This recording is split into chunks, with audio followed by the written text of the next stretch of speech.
Good evening friends. இன்றைக்கி நம்ம பார்க்க போகிறது டாபிக் அட்டாமிக் ஃப்ளோரசன்ஸ் ஸ்பெக்ட்ரோஸ்கோபி, சிம்பிளாக ஏஎஃப்எஸ்ன்னு சொல்லுவோம். ஏஎஃப்எஸ் அப்படிங்கிறது எந்த மாதிரியான ஸ்பெக்ட்ரோஸ்கோப்பின்னு பார்த்தீங்கன்னா, இதுவும் ஒரு அப்சார்ப்ஷன் அண்ட் எமிஷன் ஸ்பெக்ட்ரோஸ்கோப்பியினுடைய இதை சேர்ந்தது தான். எனர்ஜி அப்சர்வ் பண்ணி எமிட் பண்ணக்கூடியது. பாருங்கள், AFS is the optical emission from gas phase atoms that have been excited to higher energy levels by absorption of electromagnetic radiation. நம்ம gaseous ஸ்டேட்டில் இருக்கக்கூடிய ஒரு ஆட்டத்தை எடுத்துகிட்டு அதை நம்ம என்ன செய்கிறோன்னா irradiate பண்ண வைக்கிறோம் by using electromagnetic radiation. In this radiation the atoms or absorption of energy, electromagnetic energy, then goes to higher energy level, excited level. It will emit the absorption of energy. Okay, the main advantages of fluorescence detection compound to absorption measurements is the greater sensitivity achievable because the fluorescent signal has a very low background. The main advantage, the fluorescence main advantage என்னன்னு பார்த்தீங்கன்னா, detection of காம்பவுண்டில் எந்த மாதிரியான atoms இருக்குது, எப்படிப்பட்ட signals இருக்குது, அதை வச்சு நம்ம அனலைஸ் பண்ண முடியும். டு அப்சார்ப்ஷன் மெஷர்மெண்ட், எவ்வளவு அப்சார்ப்ஷன் நடந்திருக்குதோ அதை வச்சு நம்மளால் அனலைஸ் பண்ண முடியும். இப்போ greater sensitivity achievable, greater sensitivity அதனுடைய அப்சார்ப்ஷனுடைய கெப்பாசிட்டி, அதனுடைய சென்சிட்டிவிட்டி அதிகமாக இருந்ததுன்னா, because the fluorescence signal has a very low background. அப்போ ஃப்ளோரசன்ஸினுடைய சிக்னல் ஆனது லோ பேக்ரவுண்டாக இருக்கும். அப்போ எப்போ அப்படி இருக்கும் அப்படின்னு பார்த்தீங்கன்னு சொன்னால், absorption measurement detection compared to absorption measurement is the greater sensitivity. absorption measurement greater sensitivity இருந்துச்சுன்னு சொன்னால் அந்த fluorescent signal very low background-ஆக இருக்கும். The resonant excitation of the analyte to avoid interferences. அப்போ the resonanceனால் தெரியும், எக்ஸைட்டேஷன் லெவல்லேருந்து திருப்பியும் கிரவுண்ட் லெவலுக்கு வரும்போது கொடுக்கக்கூடிய சிக்னலில் தான் நம்ம ரெசனன்ஸ்ன்னு சொல்லுறோம். Excitation of the analyte to avoid interferences. AFS is useful to study. இந்த ஏஎஃப்எஸ்னால் என்ன, திஸ் இஸ் த பிரின்சிபல், என்ன மாதிரியாக நம்ம அதை எப்படி எடுக்கணும், ஸ்பெக்ட்ரோஸ்கோப்பி எப்படி எடுக்கணுங்கிறதுக்கு. இப்போ அதுக்கு என்ன யூஸ் என்ன அப்படின்னு பார்த்தோன்னா, AFS is useful study the electronic structure of atoms. ஒரு ஆட்டத்தினுடைய எலக்ட்ரான்ஸினுடைய அமைப்பு, எலக்ட்ரானிக் ஸ்ட்ரக்சர் எப்படி இருக்குது அப்படின்னு நம்ம தெரிஞ்சுக்கணுன்னா ஏஎஃப்எஸ் எடுக்கணும். AFS atomic fluorescence spectroscopy to make a quantitative measurements. Quantitative measurement உங்களுக்கு தெரியும், குவாலிட்டேட்டிவ் அனாலிசிஸ் இருக்குது, குவான்டிடேட்டிவ் அனாலிசிஸ் இருக்குது. So how much amount of metals present in that particular compound அப்படின்னு நம்ம அனலைஸ் பண்ணுறதுக்கு AFS is the very useful. அது மட்டும் இல்லாமல் analytical applications are also include. Flames and plasma diagnostic ஸ்டடீஸில் நம்ம யூஸ் பண்ணுறோம். அனாலிட்டிக்கல் அப்ளிகேஷன், அனாலிசிஸ், என்ன மெட்டல் இருக்குது, எந்த ஃபிளவு இருக்குது அப்படிங்கிறத அனலைஸ் பண்ணுறதுக்கு ஃப்ளேம்ஸ் அண்ட் பிளாஸ்மா டயக்னோஸ்டிக் ஸ்டடீஸ்லேயும் நம்ம இந்த ஏஎஃப்எஸ் யூஸ் பண்ண செய்கிறோம். Enhanced sensitivity in atomic analysis because of the difference in the nature of the energy level.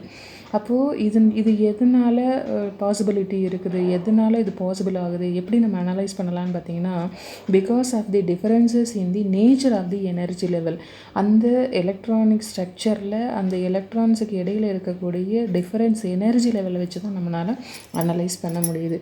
Structure, அதாவது energy level structure between atoms and molecule. மாலிகூலுக்கும் ஆட்டத்துக்கும் இடையில் எனர்ஜி லெவலினுடைய டிஃபரன்ஸை வச்சு நம்ம அனலைஸ் பண்ணுறோம் by using AFS. Discussion as laser induced fluorescence. Nowadays LIFs are also introducing in this AFS laser means சோர்ஸ்னால் நம்ம எப்படி எலக்ட்ரோமேக்னெட்டிக் ரேடியேஷன்ஸ் யூஸ் பண்ணோமோ அது மாதிரி நம்ம லேசர் ரேடியேஷன்ஸை யூஸ் பண்ணி நம்ம பண்ணக்கூடியது LIF, laser induced fluorescens spectrum from molecules is found in a separate document. இதை மாலிகூல்ஸில் தான் நம்ம அனலைஸ் பண்ண முடியும். பட் ஏஎஃப்எஸ் அப்படிங்கிறது அட்டாமிக் ஸ்பீசிஸில் நம்மளால் பார்க்க முடியும்.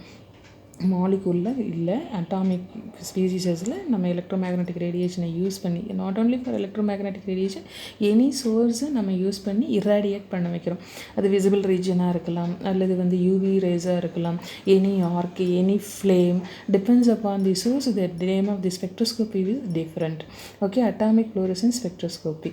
ஓகே, தென் நெக்ஸ்ட் பாருங்கள், analysis of solutions or solvate request that the analyte atoms the டீசால்வேட்டட்.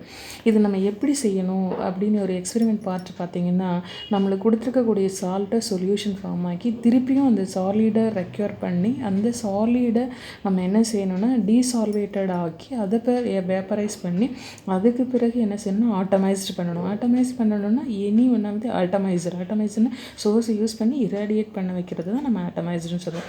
At relatively low temperature very லோவாக யூஸ் பண்ணுறோம். அதுக்கு என்ன மாதிரியான இதெல்லாம் பார்த்தீங்கன்னு சொன்னால் very relatively low temperature in heat pipe, flame or graphite furnace இதெல்லாம் யூஸ் பண்ணி நம்ம என்ன செய்யலாம் அப்படின்னு சொன்னால் ரேடியேட் பண்ண வைக்கலாம்.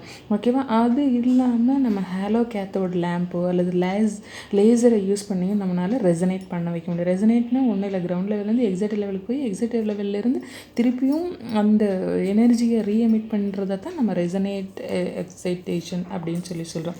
To promote the atoms to higher energy levels. The atomic fluorescence is dispersed and detected by monochromators and photomultiplier tubes. இப்போது இந்த ஆட்டத்தை ஹையர் எனர்ஜி லெவலில் யூஸ் பண்ணினோம் பயன்படுத்தி நம்ம அந்த இதை பார்த்தோம் ஹையர் எனர்ஜி லெவல். இப்போ பாருங்கள், ஆல்ரெடி நம்ம ஏற்கனவே இங்கே பார்த்துருக்கோம். என்ன பார்த்தோம்னா எந்த மாதிரியான பைப்ஸ் யூஸ் பண்ணுறோம். A hollow cathode lamp or laser provides resonant excitation to promote the atoms to higher energy level. Ground லெவல்லேருந்து எக்ஸைட்டட் லெவலுக்கு போகிறதுக்கு இந்த ஹீட் பைப்பு அப்புறம் லேசர், ஸோ இந்த மாதிரியான சோர்ஸ் நம்ம யூஸ் பண்ணணும். அது இல்லாமல் the atomic fluorescence is dispersed and detected by மோனோக்ரோமேட்டர்னு ஆல்ரெடி நம்மளுக்கு தெரியும். ஒரே மாதிரியான வெலாசிட்டி இருக்கக்கூடிய லைட்டு அந்த ஆட்டத்து மேலே பாஸ் பண்ணுறது தான் மோனோக்ரோமேட்டாஸ்ன்னு சொல்கிறோம். ஃபில்டர் பண்ணி அனுப்புறது. டிஃப்ரெண்ட் வெலாசிட்டி இருக்கக்கூடிய லைட் இருந்தாலும் ஒரே மாதிரியான வெலாசிட்டி இருக்கக்கூடிய லைட்டு அந்த சாம்பிள் மேலே இராடியேட் பண்ண வைக்கிறது தான் மோனோக்ரோமேட்டர்னு சொல்கிறோம். Monochromator and photomultiplier tubes similar to atomic emission spectroscopy instrument. So இந்த இன்ஸ்ட்ருமெண்ட் எதை போல் இருக்குதுன்னு பார்த்தீங்கன்னா, இந்த அட்டாமிக் எமிஷன் ஸ்பெக்ட்ரோஸ்கோப்பியில் எந்த மாதிரி இன்ஸ்ட்ருமெண்ட் யூஸ் பண்ணுறோமோ the similar method instrument are also used in this AFS. Okay, அது மட்டும் இல்லாமல் ஏஏஎஸ்ஸுக்கும் இது ரிலேட்டடான ஒன்று தான். அதே போல் தான் இதுவும். பட் என்னென்ன ஒரே ஒரு சின்ன டிஃப்ரென்ஸ் பார்த்தீங்கன்னா, but you measure the wavelength that pass through without being absorbed. அதாவது இது அப்சார்ப் பண்ணி நம்மளுக்கு எடுக்கும் ஏஏஎஸ், இதை அப்சர்வ் பண்ணாமலே நம்ம எடுக்கக்கூடியது. பாருங்கள், but you measure the wavelength that pass through without being observed. அந்த வேவ் லென்த்து அப்சர்வ் பண்ணுறதுக்கு முன்னாடி நம்ம பார்க்குறோம், பின்னாடி நம்ம பார்க்குறோம். பட் இது ஏஏஎஸ் அப்சர்வ் பண்ணின பிறகு அதனுடைய வேவ் லென்த்தை வச்சு நம்ம டிஸ்கஸ் பண்ணுறோம் AAS. Okay, this is the atomic fluorescence spectroscopy. Okay, atomic fluorescence ஸ்பெக்ட்ரோஸ்கோப்பினுடைய அப்ளிகேஷன்ஸ் பார்த்தீங்கன்னா qualitative analysis and quantitative analysis and analytical applications இருக்குது. ஓகே, த நெக்ஸ்ட் ஒன் பார்த்தீங்கன்னா ஃப்ளேம் ஸ்பெக்ட்ரோஸ்கோப்பி. ஃப்ளேம் ஸ்பெக்ட்ரோஸ்கோப்பின்னா அதே தான், சேம் தான் ஃப்ளூரசன்ஸ் போலேயே. பட் இதனுடைய ஃப்ளேம்னு நம்ம பார்க்குறோம். அதாவது ஆட்டத்தை எடுத்துக்கிட்டு அதை நம்ம என்ன செய்யணும், கேஸ் ஃபேஸ் ஆட்டத்தை நம்ம எடுத்துக்கிட்டோம்னா அதை கிரவுண்ட் லெவல்லேருந்து எக்ஸைட்டட் லெவலுக்கு நம்ம எக்ஸைட் பண்ணுறதுக்கு நம்ம யூஸ் பண்ணக்கூடிய சோர்ஸ் ஃப்ளேம் நம்ம சூஸ் பண்ணியிருக்கோம். In flame emission spectroscopy the atoms when put in a flame become excited atom which is unstable. Excited லெவலில் இருக்கக்கூடிய ஆட்டம் அன்ஸ்டேபிளாக இருக்கும். குயிக்காக திருப்பியும் என்ன பண்ணணும்னா எனர்ஜி எமிட் பண்ணிவிட்டு கிரவுண்ட் லெவலுக்கு வந்துடும், லோயர் எனர்ஜி லெவலுக்கு வந்துடும். Quickly emits a photon of light and returns to a lower energy state, eventually reaching an unexcited state. Unexcited ஸ்டேட்னா கிரவுண்ட் லெவலில் தான் அன்எக்ஸைட்டட் ஸ்டேட்னு சொல்கிறோம். The measurement of this emitted radiation higher லெவல்லேருந்து லோயர் லெவலுக்கு வரும்போது, லோயர் எனர்ஜி லெவலுக்கு வரும்போது அது என்ன பண்ணணும்னா எமிட்டட் அந்த எவ்வளோ எனர்ஜி அப்சர்வ் பண்ணியிருக்கோ அந்த எனர்ஜியெல்லாம் எமிட் பண்ண செய்யுது. இந்த emitted radiation forms the basis of flame emission spectroscopy. அப்போ இந்த எமிட் பண்ணக்கூடிய எனர்ஜியினுடையதை தான் நம்ம எமிஷன் ஸ்பெக்ட்ரோஸ்கோப்பின்னு சொல்கிறோம். Analytical signal in flame emission is the sum of all energies. அப்போது இந்த ஃப்ளேம் ஸ்பெக்ட்ரோஸ்கோப்பிக்கும் அட்டாமிக் ஃப்ளூரசன்ஸ் ஸ்பெக்ட்ரோஸ்கோப்பிக்கும் ஒரு டிஃப்ரென்ஸ் இருக்குதுன்னா, அந்த அட்டாமிக் ஃப்ளூரசன்ஸ் ஸ்பெக்ட்ரோஸ்கோப்பியில் பார்த்தீங்கன்னா எந்த எலக்ட்ரானிக் ஸ்ட்ரக்சரை நம்ம எந்த எலக்ட்ரானை பற்றி படிக்கிறோமோ அவுட்டர் ஷெல்லில் இருக்கக்கூடிய எலக்ட்ரான் அதனுடைய எலக்ட்ரானிக் ஸ்ட்ரக்சரை மட்டும் நம்ம பார்ப்போம். பட் இங்கே பார்த்தீங்கன்னு சொன்னால் analytical signal in flame emission is the sum of all energies emitted as excited atoms drop to the ground state. Ground லெவலேருந்து எக்ஸைட்டட் லெவலுக்கு போகுது, எக்ஸைட்டட் லெவலேருந்து திருப்பி கிரவுண்ட் லெவலுக்கு வரும்போது அந்த எனர்ஜி எல்லா எனர்ஜியும் சேர்த்து நம்மளுக்கு ஒரு சிக்னலாக கிடைக்குது.